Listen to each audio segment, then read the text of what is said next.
in the endless expanse of the northern mountains, where peaks pierce the heavens and valleys hold secrets as old as time, a new dawn breaks. But this is not a dawn of peace. It's a dawn cloaked in mist and shadow, revealing the ghost of a forgotten age. Through the swirling clouds, a fortress emerges, a relic of a lost empire. Its towers, though crumbling, reach for the sky with an ancient defiance. Its walls, though scarred by centuries, hint at a power long dormant, a technology far beyond our own. This is where our story continues. Leading the last of the Arovian warriors, Aryan Varma, now known to his allies and enemies alike as the Shadow King, steps into this land of myth, clad in heavy armor that gleams even in the dim light. He and his elite shadow warriors move with a predator's grace. Their faces are grim, etched with the hardships of a war that has cost them everything. The wind whips their capes, a prelude to the storm that is gathering. In their hands, the legendary Arovian dual blades hum with a faint, ethereal glow, eager for the battle they were forged for. The air is thick with suspense, punctuated by the distant roll of thunder and a low, foreboding hum that seems to emanate from the very stones of the mountains. A forgotten empire, a weapon lost in time, the final hope for a desperate people. The gates of the Lost Empire creak open, an invitation into a world frozen in time. Aryan and the shadows step into a city of ghosts. Ruined streets are reclaimed by nature. Ancient temples are choked with vines, and massive statues of long-dead kings stand as silent sentinels, their stone eyes watching the newcomers. Glowing runes pulse with a soft, rhythmic light along the walls, whispering tales of a civilization that wielded magic and steel with equal mastery. As they tread deeper, the ground trembles, a subtle but unnerving tremor that sends flocks of birds scattering into the foggy sky. Something ancient is stirring from its slumber. Their exploration leads them to a hidden armory, a treasure trove that could turn the tide of the war. Racks of legendary twin blades, each one a masterpiece of Arovian smithing, line the chamber walls. Mystical armor, lighter than silk but harder than dragon scale, waits for a new generation of warriors to claim it. As his soldiers marvel at the find, Aryan is drawn to a chamber dominated by a massive, glowing map carved into an obsidian table.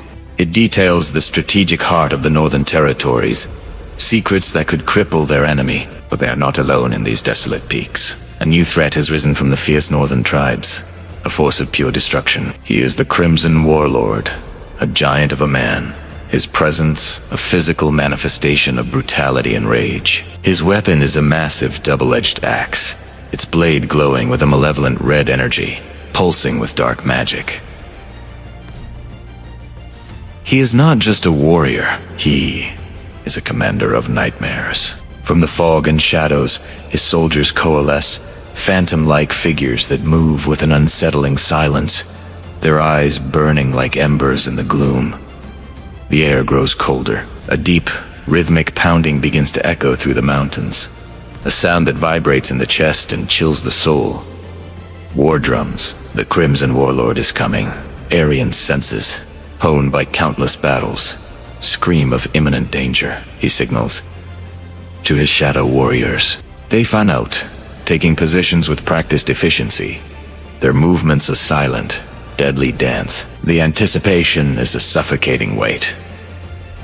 The stillness before the storm. And then, chaos erupts. The first clash is a symphony of destruction on the treacherous mountain slopes. The Crimson Warlord's forces unleash a torrent of arrows and send massive boulders crashing down the cliffs. But the Arovians are ready. They move as one, executing the legendary Windfire formation. It's a breathtaking display of agility and precision. They become a blur of motion, dodging the deadly projectiles, their twin blades flashing as they weave through the enemy ranks. Every strike is a killing blow, a dance of death set against a backdrop of sparks, flying debris, and the roar of battle. Slow motion captures the impossible grace of their movements, the lethal beauty of their martial art. In the heart of the maelstrom, the two leaders finally meet.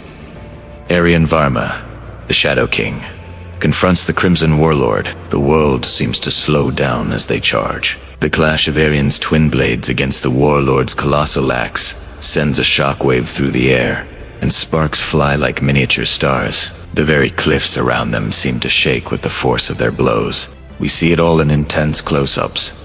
The grit and determination on Arian's face, the snarling fury of the warlord, the glint of steel, and the first drops of blood that stain the cold stone. But this is not a battle of brute force alone. It's a battle of strategy. Aryan is not just a warrior. He is a king, a commander. With a sharp cry, he orders his shadow warriors to flank the enemy. It's a brilliant tactical maneuver designed to sow chaos. The Arovians trigger a series of pre-planned chain reactions. Ropes are cut, and bridges heavy with enemy soldiers collapse into deep chasms. Ancient gates are swung shut, trapping and crushing enemy formations. Sections of crumbling towers are brought down upon unsuspecting archers. Wide shots reveal a scene of epic, controlled chaos. Hundreds of soldiers clash amidst fire, smoke, and the crumbling remnants of a forgotten age. The Arovians, though outnumbered, fight with the combined strength of their ancestors and the desperation of a people on the brink of extinction. The duel between the kings reaches its climax. The Crimson Warlord, enraged and bloodied, swings his axe in a wild, devastating arc. But Arian is faster, more agile. He anticipates the move, using the Warlord's own momentum against him. In a move of breathtaking audacity, Arian leaps from the edge of the cliff, not to his death, but into a spinning, aerial maneuver. He lands silently behind the giant, a phantom in the smoke of battle. Before the Warlord can even turn, Arian strikes. His dual blades glow with an intense, blinding light as the runes on his armor flare to life, channeling the ancient power of the Empire. The strike is precise, powerful, and final. The Crimson Warlord lets out a guttural roar, a sound of disbelief and pain.